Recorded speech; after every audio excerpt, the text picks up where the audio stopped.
session of Path Talks. It is my privilege and pleasure to welcome and introduce Mr. Sameer Rohati.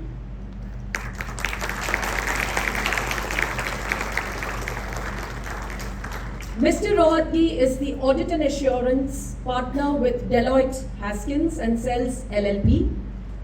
He has more than 25 years of professional service experience, serving various entities operating in diverse industries. Mr. Rohatgi will speak on his experience of his Everest Base Camp Trek that he had undertaken a few years ago and how it translates to real life experiences for students. He will also draw references from the latest documentary 14 Peaks by Nirmal Purja, who climbed all 14,000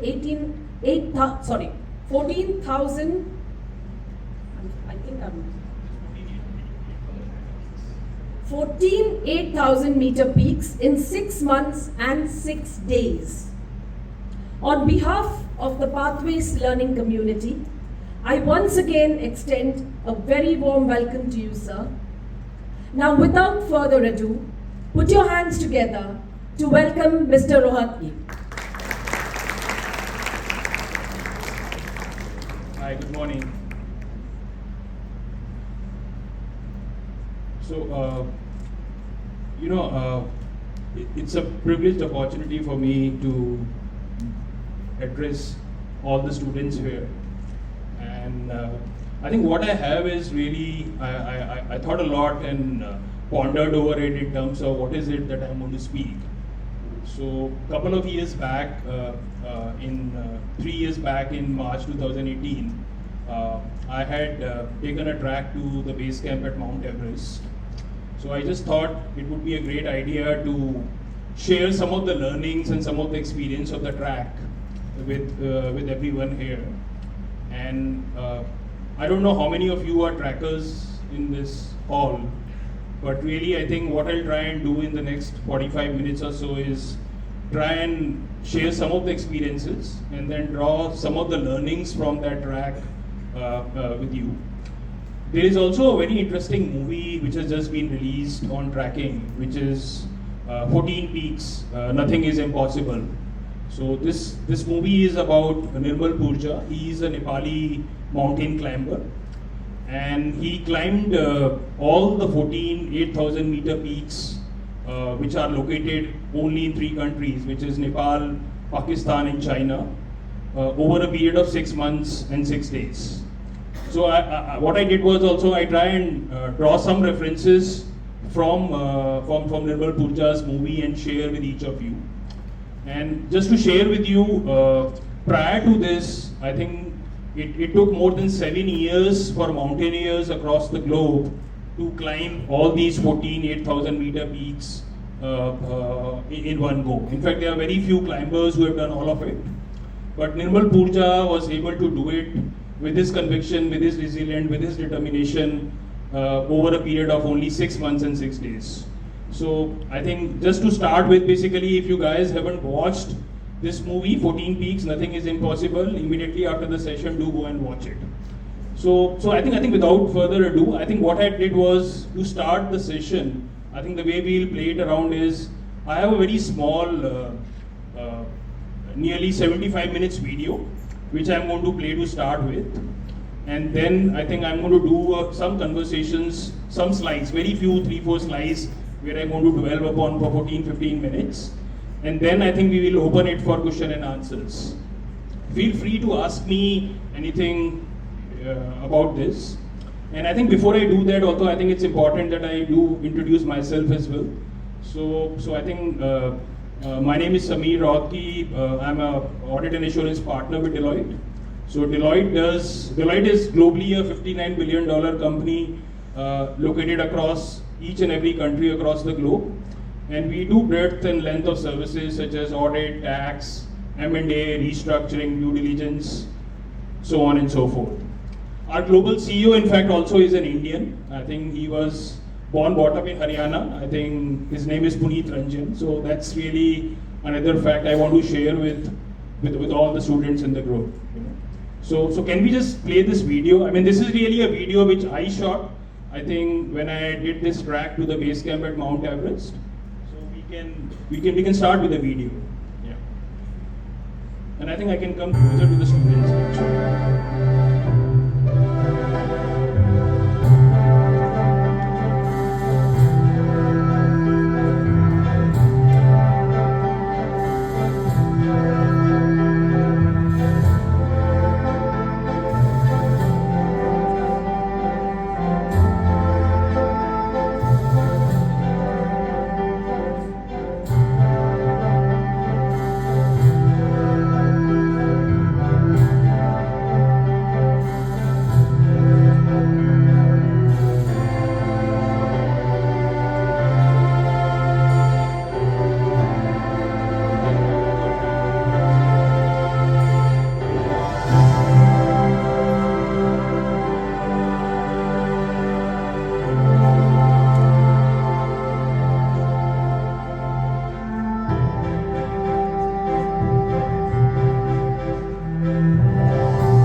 So I hope you guys like the video. Great.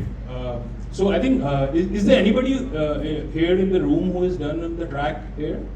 I mean, I'm just trying to gauge. Oh, great. So I think we have a lot of people who has been to the track, you know. So I think amazing. So I think I'll share my experience, and then maybe we can get some of the students also to share their experience. You know, so I did this track in the month of March, you know, and March is really the time when there are no crowds, and it's slightly colder there, but much colder there. But I think because of the crowds, I think you get clear blue skies. You essentially can spend a lot of time, you know, I think looking at these amazing peaks, you know, and I think the journey itself transformed me, and it has stayed with me, and I've always wanted to do this track again, you know. So I think I'll share some experiences on the track, and then I think we'll move on to the learnings. So I think while the track during the daytime it's very bright and sunny, and you can see clear blue skies, and you walk, and I think typically we were 3 of us, and I had a Sherpa and 2 Sherpas, and I had a porter also who was carrying some stuff with me, and I had about 5 kg of stuff, basic stuff you really carry with yourself, and you walk across the track. And I think typically we were walking about 7 to 8 hours every day for about 8 to 10 days. And I think the last day of the track, essentially we walked about 14 to 15 hours. And that day of the track, typically I think you start very early. So you start like 5, 6 a.m. in the morning, and then finish, by the time you finish, it's about 7 p.m. in the evening. And so I'll share, the first experience I'll share is, you know, I think because I was very determined to do this track, and I'm not a tracker. I mean, I work in a corporate world, but I always wanted to do it for about so many years, and finally I got time to do it. So on the last day of the track, you know, I think I was at a very small place, you know, which is known as Lubuche. And, you know, I think again for like a lot of students who have done the track before, you start from Kathmandu, you reach Lukla. So Lukla is at a height of about 2,500 meters. And then you climb a mountain, you know, walking you climb a mountain, you reach a height of about 3,500 meters. And then you climb another mountain to reach a height of about 4,500 meters. So 8-9 days I have done that, you know, and then we were at this place known as Lubuche. And we were like literally very tired and all, and then this was the last day of the track, and we were there for what we want to do. And so we started our journey very early in the morning, chilling, cold. We started 6 a.m. and then we had to reach a ghost town of Gorakshep. So Gorakshep is like only 2-3 shanties of places, you know, where you can stay. And it's advisable not to stay at Gorakshep for long because the air is very thin. So when we reached Gorakshep, I think, and then we had another 7 to 8 hours of journey to the actual base camp, where you can actually see Mount Everest, Lhotse, Nuptse, and all these ranges. You see Khumbu Glacier, which is really blank opposite yourself. And Khumbu Glacier is the most difficult part of the track. I think in the sense, basically, when you do this track, you don't set foot on the Everest, but you go and approach Khumbu Glacier. So while I was tracking, and it's been like about 8-9 days of track, and I was very tired and all, and we reached Gorakshep and we started walking again. And I was very slow, and I think those mountains, I mean, you can actually see avalanches falling, on your right hand side. And it's a pretty mountainous journey. So I was out of water there, I think, so I was carrying some water, but my water finished. And my Sherpa had gone ahead. I was walking slow and he was nowhere in sight. There was nowhere else in the sight, and I was literally hoping what to do, I think typically should I go back? What do I do, And would you believe it? I think what I saw was basically there was this lady who walked, I think she was the only person in sight, and typically with Everest, Lhotse, and all the beautiful places in sight. And she walked across me. I didn't knew her. She looked at my face, and I think among all the places in the world, she said, "Do you want water?" These were her first words, when she saw me. So I said yes, I nodded. She took out a full bottle of water, she handed it to me, and then she just disappeared. So she was a tracker, So I think the first learning for the track was, if there is something you guys want to do in life, if you are determined to do in life, the nature works around you for you to achieve it, So typically I had to do the track, I had to see Mount Everest, I had to be at base camp that day. And that's how things destined, So typically I think I had a glass of water, and I think we just moved ahead and we did our track to the base camp, and then we came back, So first learning was the fact that if you are destined, if you are very determined about achieving anything in life, you will get it, and it is not only about me, I think what I also realized on the track was it was a great teamwork, So typically my Sherpa was my best friend, I think on the track you are at times so tired that you don't even have energy to take out the water bottle from your bag. So you'll go back and you will take help from him. And then obviously basically there are porters, who carry your stuff there. And it's like, at night it's like -20, -30, sometimes even -40, So you go sleep in your sleeping bags and then you come out. So I think really this is really. I think I'll just pause a bit basically here. I think and just try and see if there are any questions here till now.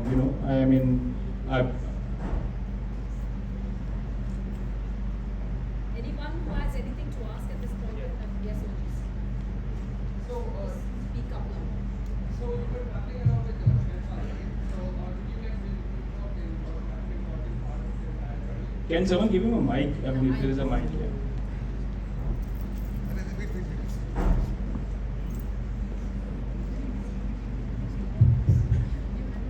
Being on the journey, you were with a group of people, and did you create bonds during the journey which you still share, or at least are still in contact with, or how is it? Yeah, absolutely. So I think I am, the two fellow, trackers who were there with me, I think we are friends still, I think, so we have been interacting. Whenever I go to Mumbai, I do meet one of them. And, the real part of the track was actually the bonding experience. Because I think we did about 65 odd kilometers. And on 65 odd kilometers, I think, in the tea houses are also very cold at night. So what you were doing was basically you were sleeping in your sleeping bags, which were keeping you warm. But there is also a place in a tea house which is slightly warmed up. So what you have is essentially places which are warmed up with stoves and with coal and everything. So you got people from different nationalities. I made not only the trackers, basically I made so many other friends on those tracks. I mean, Brazilians, Argentinians, Japanese. So I made a huge amount of friends, you know, I think, and with some of them I've been able to take out time, and we are still in touch. I mean, I hope this answers your question. Anybody else with a question at this point of time? There's someone there.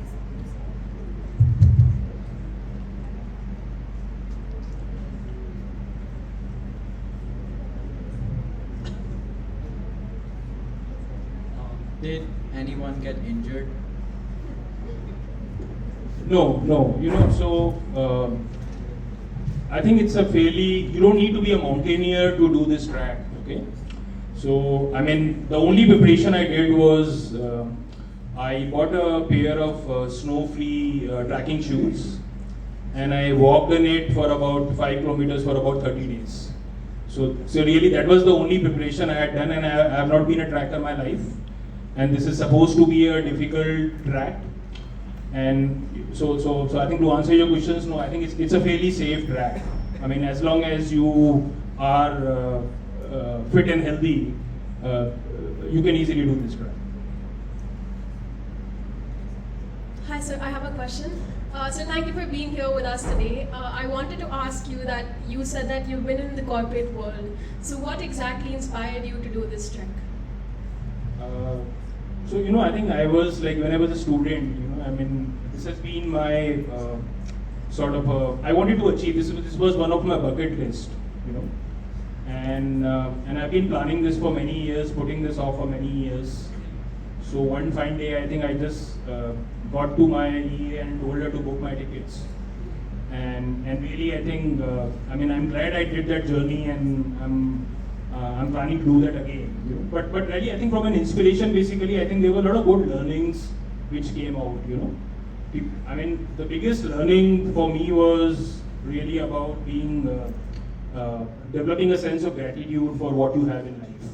You know, I think over there, typically, I think what you need is, what you are left with is essentially a backpack with 5 kgs of basic stuff. And then I think what I also realized was that I was actually missing my office, you know. I mean, the corporate world really, I mean, typically I think the life is not easy, you know. I think you are just, the life was getting very mundane from day to day. But what I realized was, I think at the end of the 8th or the 9th day, actually I was missing my work, you know. So typically I think that was one of the reasons why I wanted to go there and experience, I mean, these mountains. And you know, I think the other thing is, these ranges and these mountain ranges are so close to our country. You know, I think these are just away about 1,500 kilometers away from where we are right now. So all the more reason to go and explore. Yeah. Thank you, sir.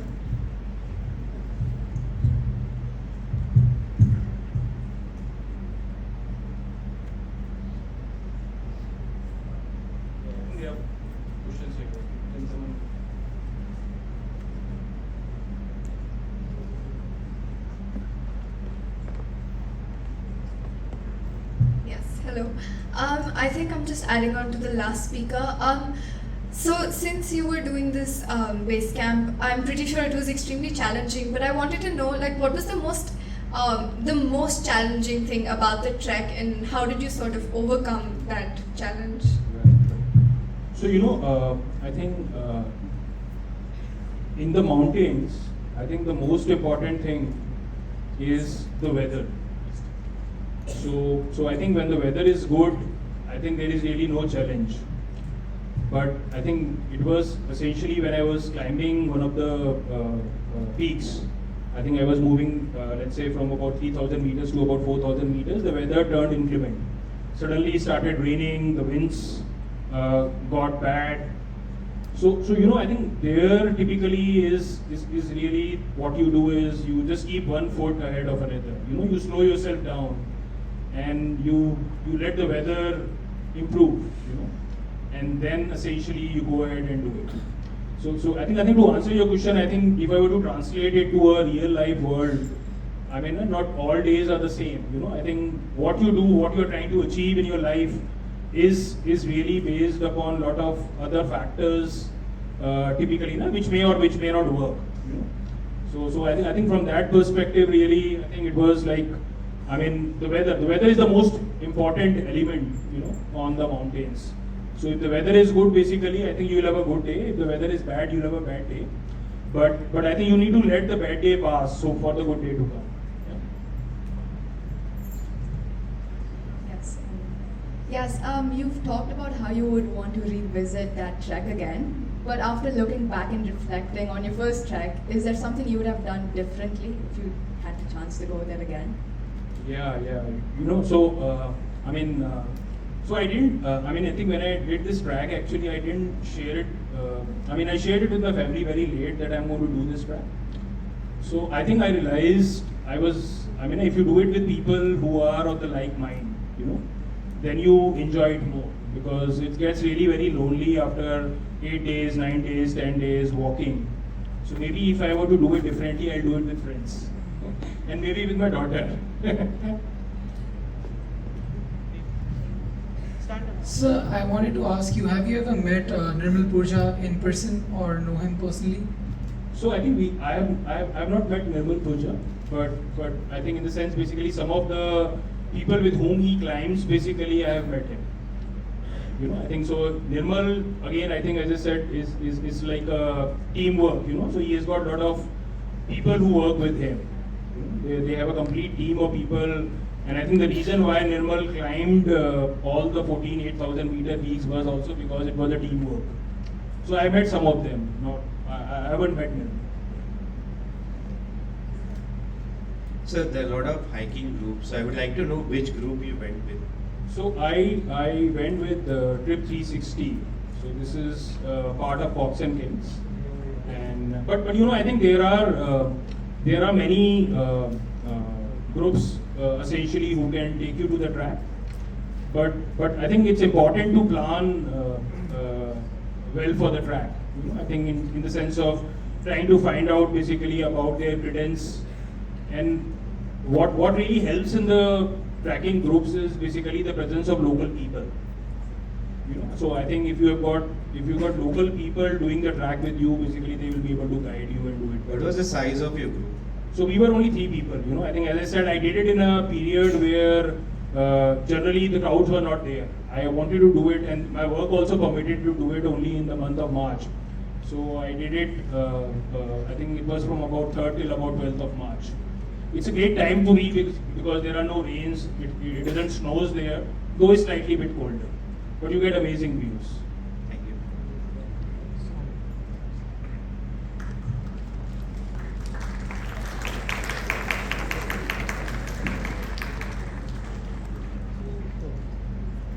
Yes, sir. I'd like to ask, how did you incorporate your learnings into your day-to-day life?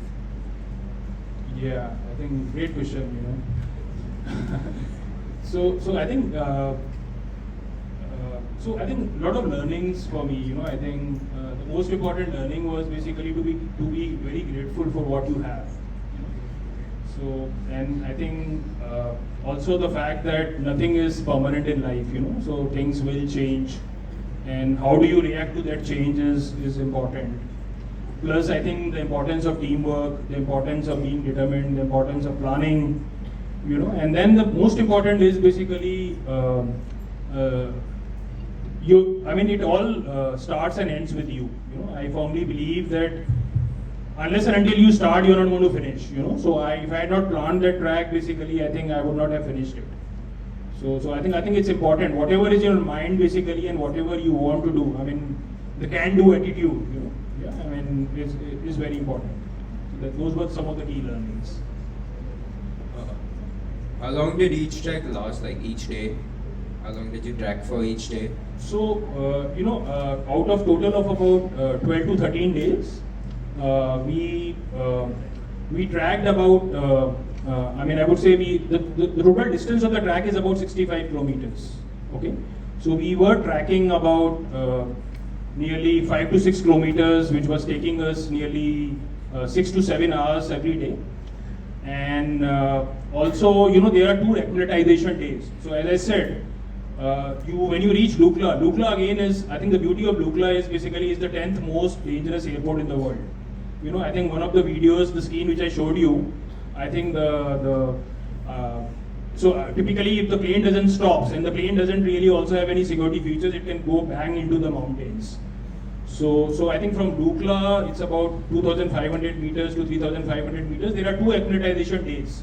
You know, your body rests, and at about the base camp, which is nearly at a height of about 5,300 meters, the air is nearly about 70% of what it is at the sea level. So generally about 5 to 6 hours of walking is what we were doing every day, barring the 2 rest acclimatization days. Hello, sir. The session so far has been extremely informative, and I wanted to ask you, with the fact that you told us that this track completely transformed you as a person. So I wanted to ask you, how did you incorporate the learnings from this track back at work and in the corporate world? No, absolutely. You know,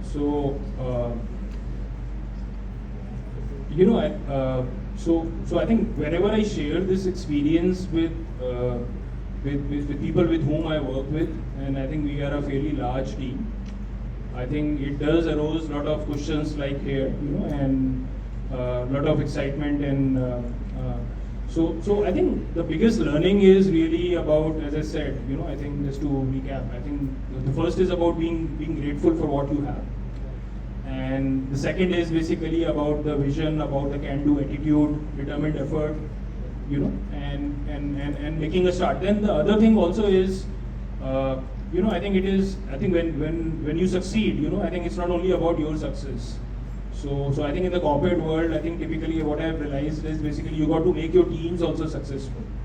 So a successful leader is not only what if he has achieved success, it's also about how do you make others successful. You know, I think essentially I was the slowest one among the 3 people who was doing the track, but the people were always waiting for me. My Sherpa used to wait. In fact, he used to sleep actually, because I was so slow at times that he used to go and he used to take a nap for about 30-45 minutes till the time I was catching up with him.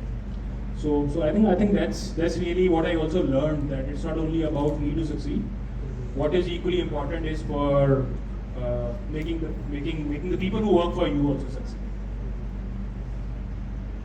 Sir, thank you for providing us with such valuable information. I had 2 questions. Since you said only about 5 kgs of stuff can be carried with you on the trek, how is food carried and prepared there? And once you reach the base camp, do you have to trek back, or is there some other form of transport that takes you back? Yeah, so I think you know, I think it's an amazing place, you know. So there are plenty of I mean, food is really not an issue.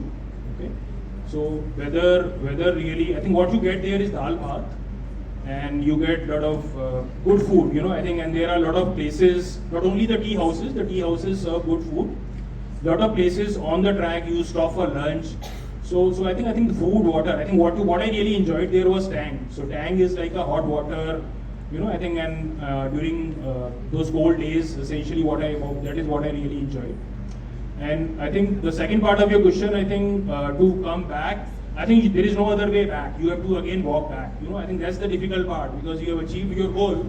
Now, I think, so I think one of the famous quotes, and I also do read a lot of books on mountaineering, you know. So I think one of the famous quote is, climbing the summit is optional. Coming back alive is mandatory. So typically, I think the difficult part of the track is really to come back, and that you have to do it on road. But I think there are other options available, like horses, and if you really get sick, I think the only other option way out is basically a helicopter evacuation. Did you do any other 9-day long trek after that? No, I'm still trying to find work, hopefully this year. You know. Good afternoon, sir. Yeah. Good afternoon. So my question to you was that with the knowledge you've gained from this trek you went on, do you think it'll be easier for you to perform another trek? Yeah, absolutely. So in what context do you think it'll help you? No, I think, as I said, I think I'll go out with friends. I'll do a slightly more planning, I think in the sense, basically, I was ill-equipped with some of the stuff which I was carrying, maybe in my backpack. I think simple stuff like, for instance, basically what you do is, depending upon what the weather is, the Sherpas tell you about how many layers to wear. So they will tell you 3 layers to wear, 4 layers to wear. So I think I'll be slightly better prepared in terms of equipping myself with some of these equipments for the track. Good afternoon, sir. My question to you is, what was the scariest part of this experience? Any specific instance or something in general? Yeah, okay. So, I mean, the scariest part was basically, I think, one is basically when the weather gets inclement, it gets slightly dangerous, So generally, if it is snowing, if it is raining, you don't track, and that is really what you need to listen. So I think, as I said, basically, I think on one of the days, basically started snowing during the middle of the track. So walking became really challenging. And then I think on the last day of the track, I think I had, when I was coming back, I think when I was reaching Gorakhsep back after touching Everest Base Camp, it had become pitch dark. And then I think the Sherpas, because of, I think they move very fast. So typically I think I had, I mean there were a lot of wild dogs typically barking and all, so I think that was really scary. But I think the track is fairly safe. The track is really safe, and I think I generally recommend it to everyone who's fit and healthy to do it. So no earth-shattering or any bad experiences I had. I think we can continue and then take questions. Sure. We just wait. Let's continue and we take. So I think can you just put on the So I think if you go to the next slide, So I just I think enough of my track. I think I just want to. Okay, let me before I start.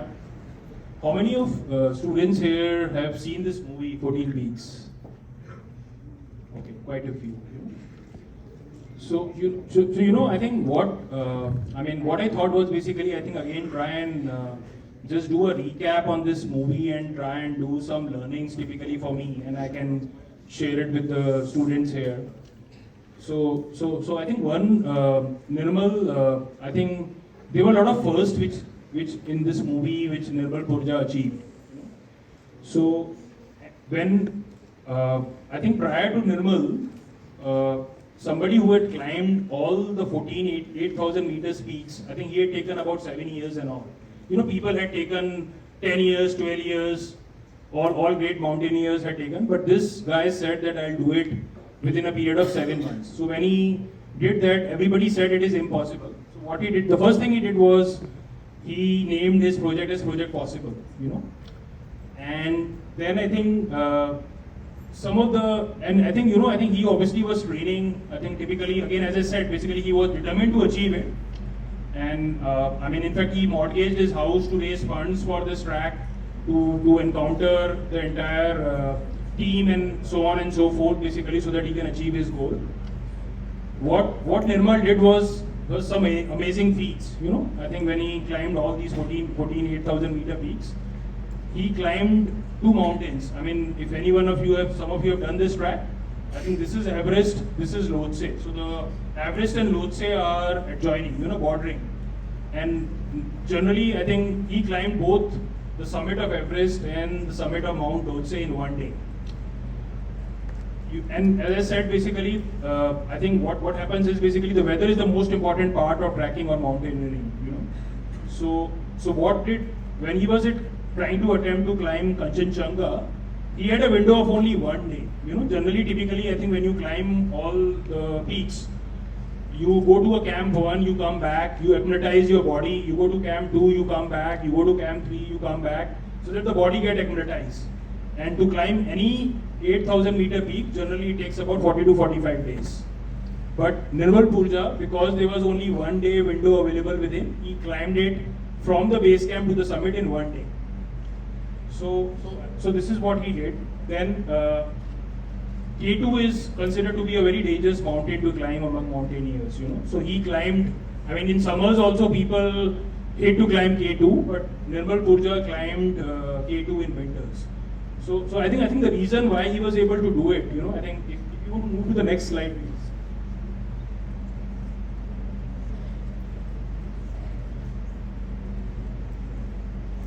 You know, I think so these were the key learnings. I think if anybody watch and if you want to inculcate key learnings of this movie into your day-to-day life, I think these are some of the key learnings, you know, out of the box thinking. I mean, he had a great team, you know, I think all these, the entire team of 8-9 climbers who helped him had a very significant experience of climbing, and they had all climbed these peaks, you know, so he had done his homework very well. And I think what he also wanted to accomplish was he wanted to put the Nepali mountaineers on the map of mountaineering, you know. So typically it was primarily the Western world which was really renowned for these climbs. Then I think, as I said, I think climbing Everest and Lhotse in one day and climbing Kanchenjunga from base camp directly to the summit, speed of execution, you know, depending upon the weather. And I think a lot of the questions which were asked was about the weather. So I think you can inculcate in your daily life, you know, speed of execution, you know, timelines is extremely important. Positive mindset and determined approach. When everybody didn't believe in it, he believed in himself in terms of achieving his goal. Leading the way for others, you know. So I think one of the things which Nirmal did. So apparently I think they had finished one of these summits and he came back. But when they came back to the base camp, they realized that one of the mountaineers on the mountains was in a very bad shape. So he went back, you know. I think there could have been others who could have left it. He said that no, I'm not going to leave a person in need of help on the mountain. So they got the helicopters, they went back and they fetched that person who was not able to climb, the mountaineer who was in a very bad shape. They brought him back, you know. So typically it was a very unselfish behavior on his part, irrespective of his project which was going on, and so much was at stake for him that he was able to do. Leading the way for others, guiding others to succeed, you know. So I think the last K2, as I said, you know, so typically I think there were about 6-7 of climbers who were trying to reach the peak. So Nirmal was the first one to reach very close to the peak, but he waited for all his climbers to join him, you know, and then all 7 of them with the Nepali national anthem blowing, basically they go together and they reach the peak together. So I think teamwork extremely important. I think if you want to succeed personal professional life, and as I said, I think help other teams succeed on K2. So I think when they reach K2 is a savage mountain. You know, I think the climbing rate is like about 30%, 40% among mountaineers. So when he had reached K2 base camp, I think there were a lot of other teams who were trying to attempt to climb this mountain, but they were unable to do so. You know, so but he changed the entire mood. You know, with his positive energy, with his determined approach, he changed the entire mood. So I think it's also about helping others to succeed. Let's can we move to the last slide, please? Yeah, I think then important, as I said, plan together, work together, win together, and celebrate together. You know, I think he was way ahead of others when he was trying to climb K2, but he waited for his entire team to join, and then they reached the summit together. And obviously, I think take control, not wait for others to provide solution. You know, I think so. He was always, I mean, he knew he can do it. You know, I think from the very start, and he was always in control of situations. You know, I think one of the most famous dialogue of this entire movie for me was quitting is not in the blood. You know, so I think so many times, typically, I think, and it were reasons beyond his control that he never quit. In fact, for one of the peaks in China, he didn't got permit. The Chinese were not allowing any teams, you know, to any citizens outside China to give access to these peaks. But he moved hell and heaven typically to get that permission. I mean, he involved government, he involved so many other people, and he got the permission finally to do it. Yeah, and obviously adherence to the timelines. I think it's extremely important. I mean, that's my favorite. You know, I've been working for about 25, 30 years in corporate life, but I've never been late to meetings, and whenever I'm late to meeting, I always call up that person, even if it's 5 minutes, to tell him that I'm late for meeting. That's really has helped me in very good state. So I think that's the last learning I would just like to leave with this group. Thank you. I think it was a great session, and it was a great. I really enjoyed the questions actually. So I think we still have some time. If there are any further questions, I'll be happy to respond to you. Yes. So there must have been some things you carried to the trip. Were there some things you found useless and some extremely important for the trip? Yeah. So I'm very fond of books, So I carried a very book to read, which really it was adding on to my weight, over there. And I think very important question. I think you got 4-5 kgs and walking so much over a period of time. So you got to be very careful of what you are carrying, So I think maybe some food items. I think generally, let's say if it starts raining, basically, so you got to have wind cheater. I think if you lost your way, a map is extremely essential. So these are some of the things. But yes, I think there were some stuff, typically, mostly clothes, which were not really required, which I carried. I do have a question. Congratulations, sir. After him, sir. So I was wondering, did you get a chance to face a real life avalanche, or if you did, how did you survive through it? No, I didn't. I saw it from fortunately I didn't, but I did. I saw avalanches. It's very normal to. I think when you are on the last day from Gorakshep to the base camp, there is a Khumbu glacier between you. But you can hear this. You can hear the lot of sound, of avalanches and all, falling. It's a sight to behold. It's a sight to be seen, and everybody in this room should definitely go out and see it once at least. Mr. Carlos? Congratulations, sir. My question could be a little bit controversial, but it's in terms of what is the cost in terms of pollution to climb these mountains? Because it's well known that there is a lot of garbage there, and it's a problem in these countries. So I want to know about this. No, absolutely. So so there are two ways to look at it. I think to your question, I think the one is, I think if you look at the people of Nepal, so it's not a very it's a poor country, I think, which is really dependent upon primarily tourism to succeed. So I think that's the first piece of it. And secondly, in terms of garbage and in terms of, I think again it's a personal execution. I think in the sense, basically, when you are climbing, you are mindful of the fact that you are not really leaving a lot of garbage back and all. And I think what you also have is basically some of these Nepali mountaineers who are now come to limelight. They have started a large cleaning expedition on these mountains now, so that these gets cleaned. So I agree. In the sense, basically, I think if you look at it from a purely ESG perspective, environment, society, governance perspective, I think it may not be a right thing typically to go and climb these.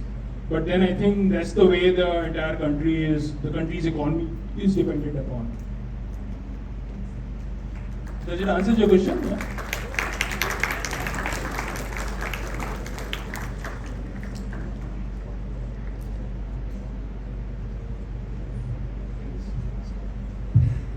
Any more questions? If someone can just give that mic, that's it.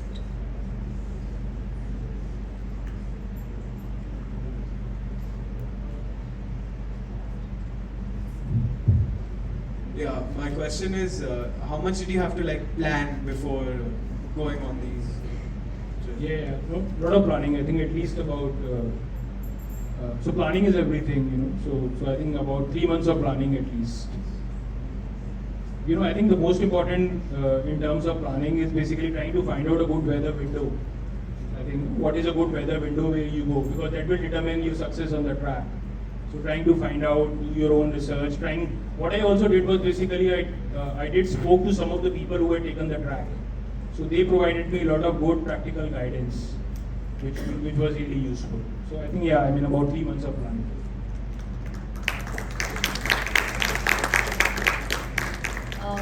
So we hear stories about like unknown creatures found in the Everest. So since you spent a lot of time with the Sherpas and the local people, did you hear about all these stories and how much of it is true? Sorry, can you just repeat your question? So we hear about like these unknown creatures and like yetis found in Everest. And since you spent a lot of time with the Sherpas and the local people, did you hear about these stories? So I didn't find anything unusual, but the track is the only way essentially you carry the food to the tea houses. So I think the track on which we walk, all the trackers walk, I think the same track is also used by yetis and yaks and all to carry the food.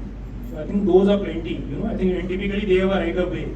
So you give them the way to walk first and you move on the side. But they are fairly safe, and so it's like. Any more questions? Okay. Peter, Mr. Can someone give a mic to Mr. Peter Stewart? While the others maintain silence, please.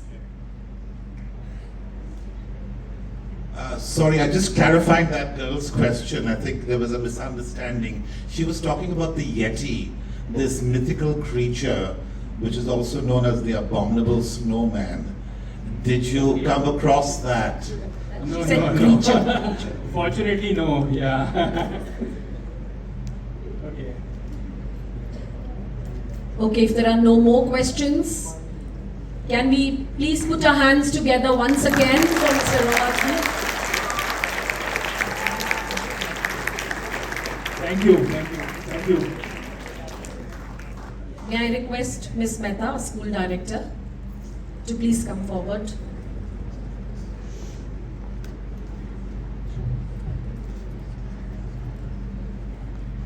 Afternoon, students. Good afternoon, students. Good afternoon. So much better. Mr. Rohatgi sir, thank you so much. I think all of us have really enjoyed hearing from you, and definitely the takeaways that you have learnt on this trek are very insightful for us as well. I'm not sure whether you know that I think it was in 2019 that we had a group of our students with some staff members who had gone to Everest Base Camp during the summer holidays. And I think next month there is a team of students and staff from PSG who are planning to do the same.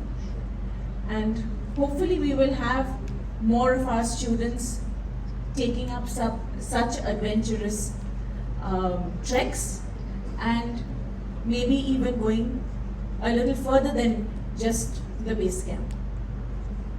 Thank you. I think I really enjoyed my time here. Thank you much. Sir, from the Pathways students and staff, a small token of appreciation.